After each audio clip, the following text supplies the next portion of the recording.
So today I've got a short story for you called Exoskeleton, published in the inaugural issue of this little magazine, Variant Literature Journal. They called it Must-Read Fiction. We'll see if you agree. From his bedroom, Troy Gettleston heard his parents' annual August barbecue getting underway. As guests arrived, their voices floated down the hall, muddled like they were underwater.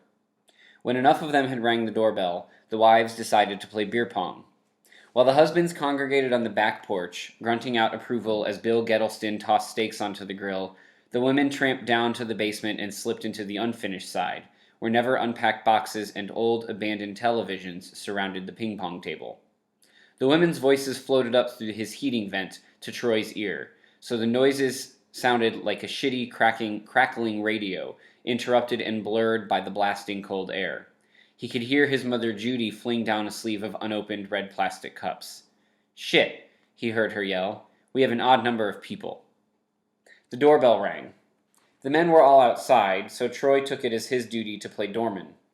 Standing on the front porch, each holding a six-pack of some kind of fancy beer, were Ricky Parker and Patrick O'Brien. Maybe they were married by now, and one had taken the other's name, or maybe they'd hyphenated, or maybe they weren't wed at all. Troy didn't catch a glimpse of their hands. He gestured toward the back porch. As he let Ricky and Patrick pass, the basement door opened, and Troy's mother crowed up the stairs, "Which of you is better at throwing a ping-pong ball?" Troy watched Ricky and Patrick negotiate, and a few seconds later Patrick passed his six-pack off to Ricky, who departed toward the back deck. Patrick trundled down the steps. "Good luck," Troy said to no one. 3 days before his parents' party, gargantuan insect carapaces appeared along the U.S. coasts, several thousand miles away. Troy flicked through images of the bugs online. They were the size of small sedans, eyes prismatic, and wings like thin slabs of stained glass. The pictures, according to bloggers who reported and reporters who had made the sojourns to Jersey Shore and Myrtle Beach and Mendocino and the Gulf of Mexico, did not do the bugs justice. In person, Troy read, they elicited a combination of awe and fear, so real and gigantic that the very idea that they might stir to life left visitors' hearts pumping fast, sweat drizzling against their hairlines and lower backs. Authorities weren't sure what to do about the insects, so they cordoned them off while government officials raced to find entomologists who could study them.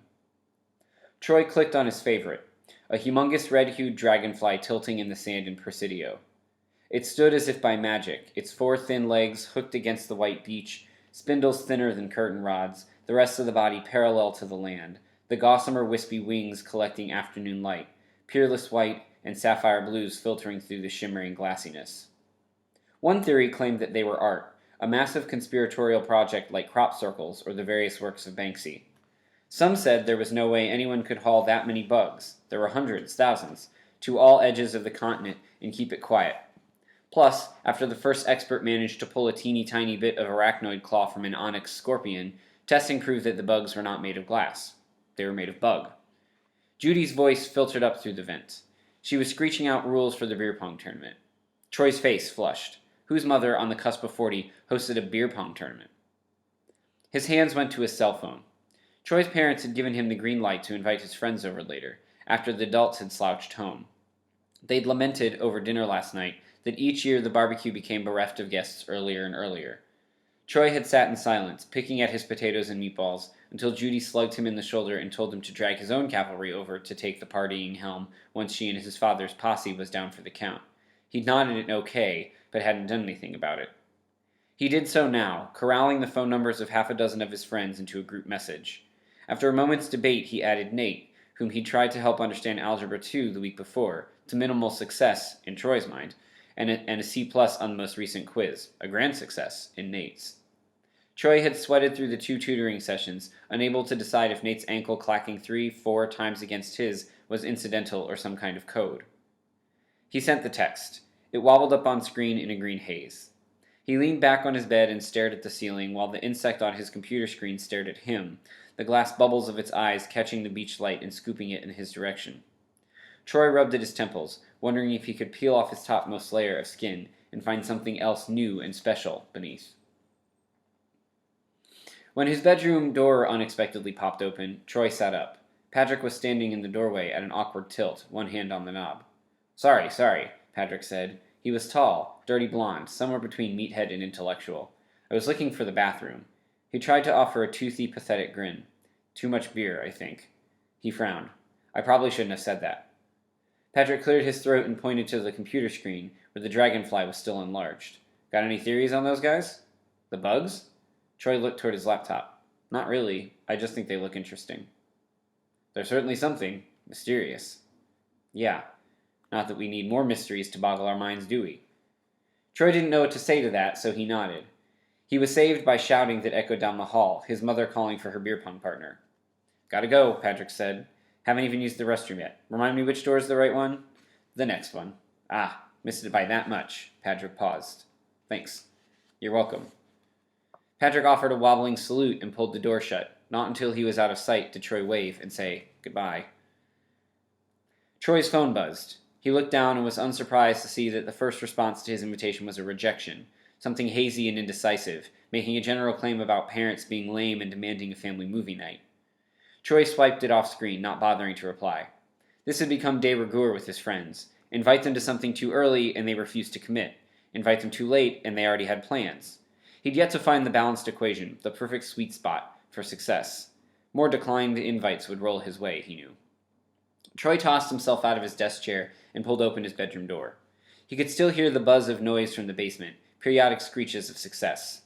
Shouldn't he be the one throwing back beers in someone's soggy, decrepit basement?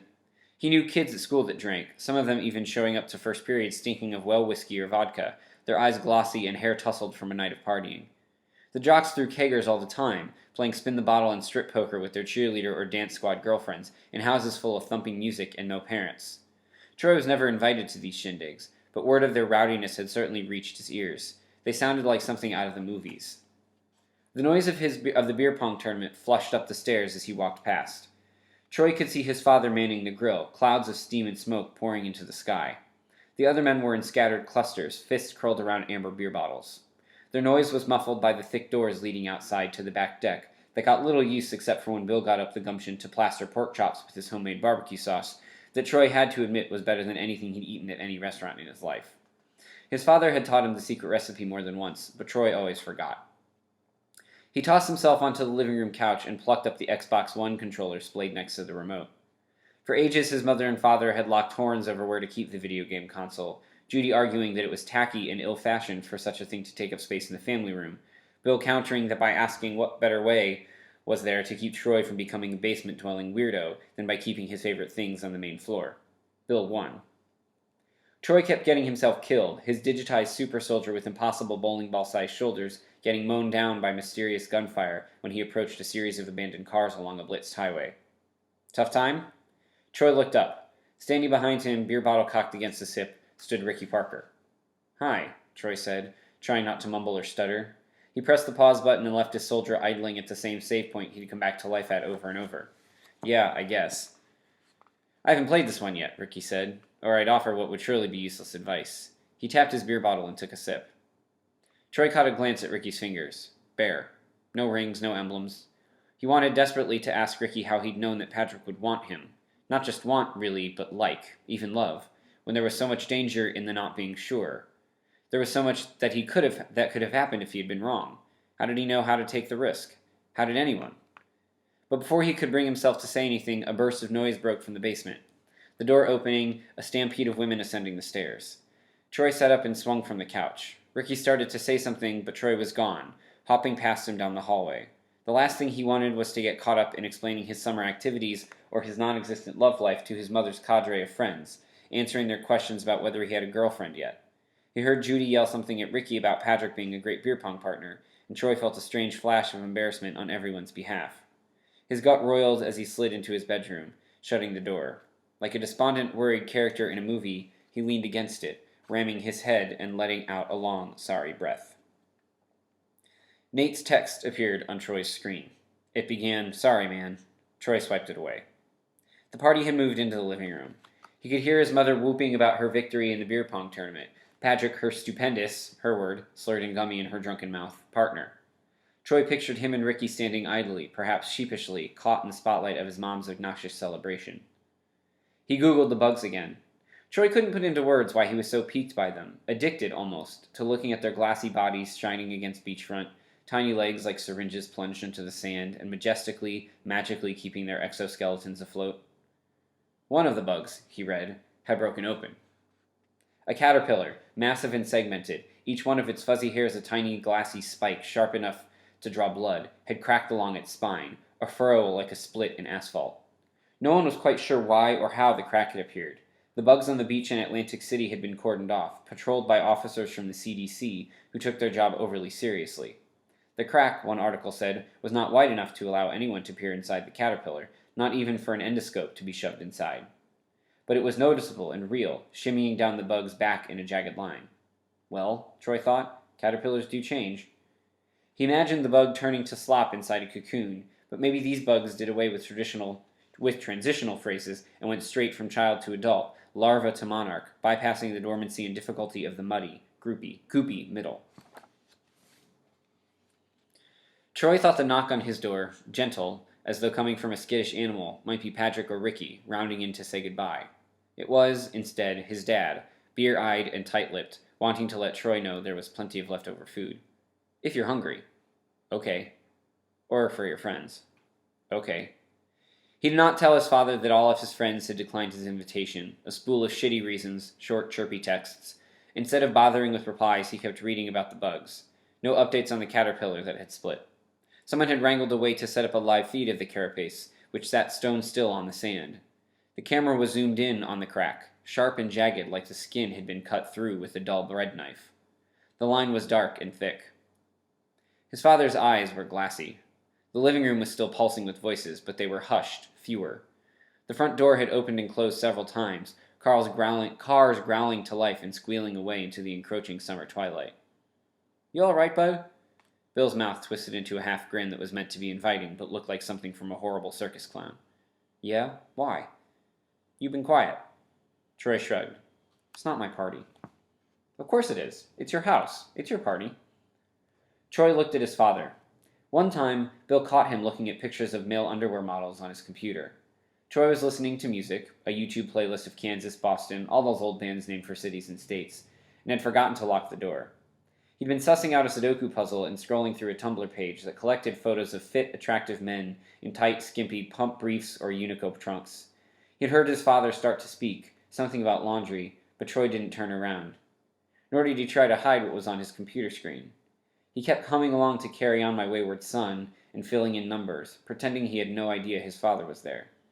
Bill hovered, his presence obvious like a sulphurous cloud, but he eventually backed away, shutting the door with the soft tink of the knob, and came back 20 minutes later, announcing his presence with a loud knock. Troy wondered when his father would say something. He still hadn't, months later. Bill cleared his throat. "Well, the last of our friends should be out of here in no time. Tell your friends they're welcome whenever, okay?" "Okay. Great. Great." His father raised his hand and spun around like a child doing some silly, unfettered dance. He slunk back down the hall. Troy shut the door. The hot, expansive night waited for him. Troy slipped from his room and watched as Ricky dragged a blitz Patrick from the living room couch. He and Judy's victory had come at the expense of any last glimmers of sobriety for either. Once Ricky and Patrick and another couple that Troy didn't recognize had gone, Bill started cleaning up, plopping beer cans and bottles into a trash bag and gathering up smeary paper plates. His mother sequestered herself in the master bedroom, running a bath. Not long thereafter, his father, giving up on his efforts to tidy the place, entombed himself there too, shutting the door like he was sealing up a vault. Troy ducked behind the bar and pulled a random bottle of beer from a cooler where they bobbed like buoys. He looked down at the label. A blonde girl in lederhosen held a frothy mug in each hand. She smiled. He could almost see his own reflection in the dark glass. Troy grabbed a second bottle and clinked them together, giving himself a solitary toast. Troy took the bottles into his bedroom, twisting one open, and took a shallow sip, the taste stinging his tongue. He forced it down. Then he opened his internet browser in search of any news about the bugs. Nothing urgent or breaking. He took another sip of beer, this one easier, smoother. He felt it gurgle into his stomach, a warm percolation, like coffee roasting. After the first 2 beers, Troy went back and pulled 3 more, this time cans of the cheap stuff his mother and her cohort had been slucking down in the basement. They all tasted the same to Troy, sour and slightly metallic, as though nickels had sat soaking in the fermenter vats. His parents were deeply asleep, the sound of his father's buzzsaw snoring escaping through their bedroom door. Troy relished the way the beers made the world tilt and spin. On his computer, the bugs gyrated slightly in his wobbling vision. After tucking himself into bed, following a teetered journey to the bathroom to brush his teeth, he stared up at the ceiling, thinking about Ricky and Patrick. He imagined them lying in bed, temperate and satisfied in the simple fact of their togetherness. While he hummed along to the music still pumping out of his computer, the volume dialed to a low whisper, Troy tried to ignore the fact that he should have been sitting in his basement, friends laughing and joking as they watched TV and talked about girls. Maybe they'd have unplugged the Xbox and brought it downstairs to murder one another on screen. One of them might offer a spliff of weed, which he would insist they take outside to smoke, the microwave oven heat of the summer night rolling over them. Maybe he and Nate would find themselves sitting next to one another in the cubbyhole of a patio buried beneath the back deck, and their feet would clack together. Like something out of a romantic comedy, their heads would eventually bop together, too, and, if Troy was lucky, a kiss would balloon between them. He pictured Ricky and Patrick as they drove home, stopping at a red light, Patrick looking out the passenger side window. Troy imagined Patrick's gaze as he watched a frozen custard place, bustling with activity, kids in jean shorts and tank tops clustered around cement benches and shellac-wired tables, laughing and joking and threatening to smear dairy product on one another's noses. Troy could see boys snaking their arms around girls' narrow shoulders under the sodium lights, families of 5 crossing the street, kids' hands clenching dripping cones. Life, spinning about, the midsummer night churning with laughter and sweat. Troy pictured Ricky pulling into an upscale apartment complex, 3 stories high and built like it belonged on a Parisian arrondissement. He watched them shuck their shoes and plunge into bed, rolling toward one another for a goodnight kiss. Then he pictured the insects, the caterpillar finally cracking open, reconstituted as a monarch butterfly, its glass wings creaking and bending to light in a kaleidoscope of color. And the dragonfly taking off, its fragile legs tucking up as it ascended, disappearing into the gathered sunset. He shucked off the top sheet and felt the cool, conditioned air on his bare legs. Troy went to the window, slicing open the Venetian blinds with his fingers so moonlight spilled across his chest like a tireless white laser. Somewhere out there, he told himself, was a future, desirable and plump and forgiving. Somewhere was someone who would touch him and hold him and glance at him like he imagined Ricky and Patrick did one another. How would he wander through the maze of the world to find that someone was a mystery? Troy felt a fish hook through his lungs. People found their way to one another all the time. Why not him? If his parents and his parents' goofy friends, why not Troy Gettleston? Beer thrummed in his blood.